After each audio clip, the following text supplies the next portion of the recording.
Are a whole lot of different problems all related?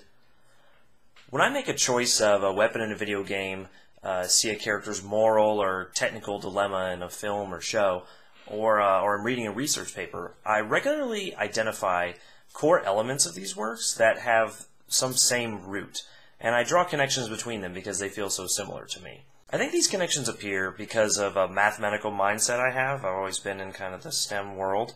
And when I play games, I'm always doing math in my head to find out if I'm making the best choice or what I should be doing.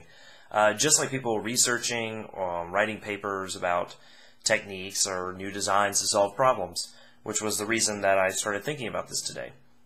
So for example, today I was reading over a summary of a research paper about radar warning receivers, or RWRs. These are devices on planes that are used to detect if the aircraft is being hit by radio waves by a device that's trying to track it from the ground or the air. RWRs can generally be put into kind of two categories, like wideband receivers and narrowband receivers.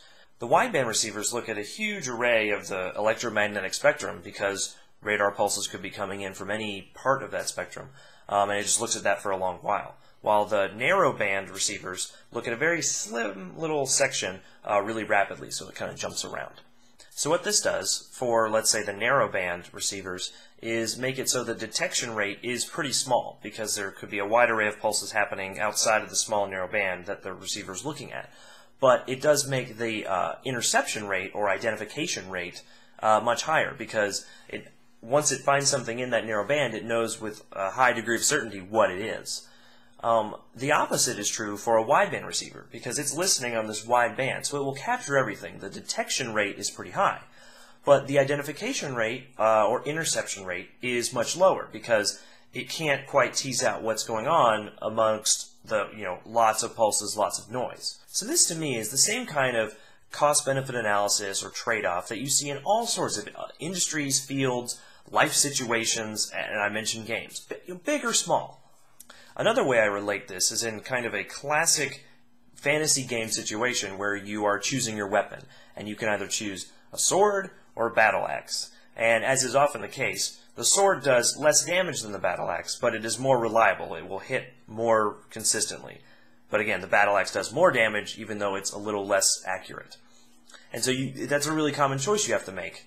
So I see these math or probability problems all over the place, to the point where I can pretty quickly identify the variables at work and the need to balance them.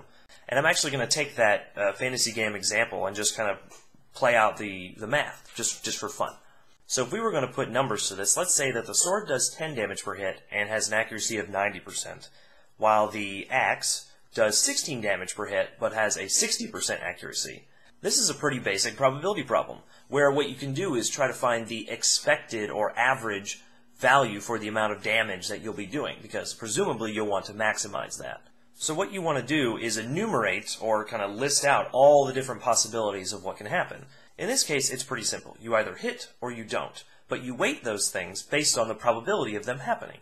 So, for example, with the sword, you would say the expected value of the sword damage is, and you have two components. You'd have 0.9, or 90% of the time, you're going to do 10 damage. So 0.9 times 10, plus the other possibility, which is 0.1, or 10% of the time, you'll do no damage. You'll miss. And if you add those together, you can find the expected value, or how much damage you can expect to occur over a long period of time. And that's on average 9 damage per hit. If we do the same thing for the axe, we find that 60% of the time, or 0.6, we do 16 damage. So we'll multiply that by 16. And then we add the other possibility, which is 40% of the time, 0.4, we do no damage. If we follow order of operations and multiply and then add those together, we get 9.6 damage on average. So over time, you might be better off picking the axe, although there's plenty of other factors you might want to consider in each different situation. And by the way, conveniently in a lot of video games, this math is already done for you. While I don't always mentally assign values to every point of a decision, I think it is still worth thinking about how these kinds of mathematical and probabilistic mechanisms can be used in everyday social situations too. So for example, where I work at around Georgia Tech, I just picked 3 kind of dessert sugary places that you could possibly want to go to maybe after dinner or on the way home from work. One is Yogly Mogly, which has frozen yogurt. One is Jenny's Ice Cream, which has some awesome flavors. And one is Sublime Donuts, which is one of the best donut places in Atlanta. And I just kind of picked 3 factors that you might consider in trying to decide where you want to go. One is how much enjoyment you get out of it. One is how far away it is. And one is how certain you are that it's actually open, let's say in the late afternoon, early evening. And for simplicity's sake, to simplify the equation, we're just going to kind of assume these are all equally as important, which is probably not true in real life, but if we're going to try to put numbers to it, let's make it a little simpler.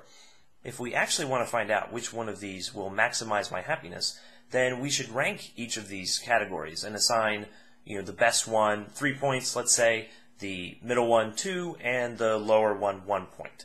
If we assign those points based on ranks, we start to see that Jenny's Ice Cream takes the lead because it both tops the amount of enjoyment I'll get out of eating it and the certainty that it's actually open, which would be a bummer if it were closed. And again, this is very simplified, but I do think that when we are trying to figure out what we want to do, we are doing these calculations with maybe just some fuzzier numbers that we aren't aware of. So now that we have all the answers, you know to bring your battle axe to Jenny's. Nothing could possibly go wrong. When I asked about this on Facebook, several of my friends also said that they draw connections between these seemingly different problems. My friend Ben mentioned how very many things fit into the good, fast, cheap, pick 2 dilemma, which I found quite amusing. And it's a fun, different way of thinking about things, too. Does any of this ring bells for you? Do you think about the world in this way? Are me and my friends a little weird? I'd love to know.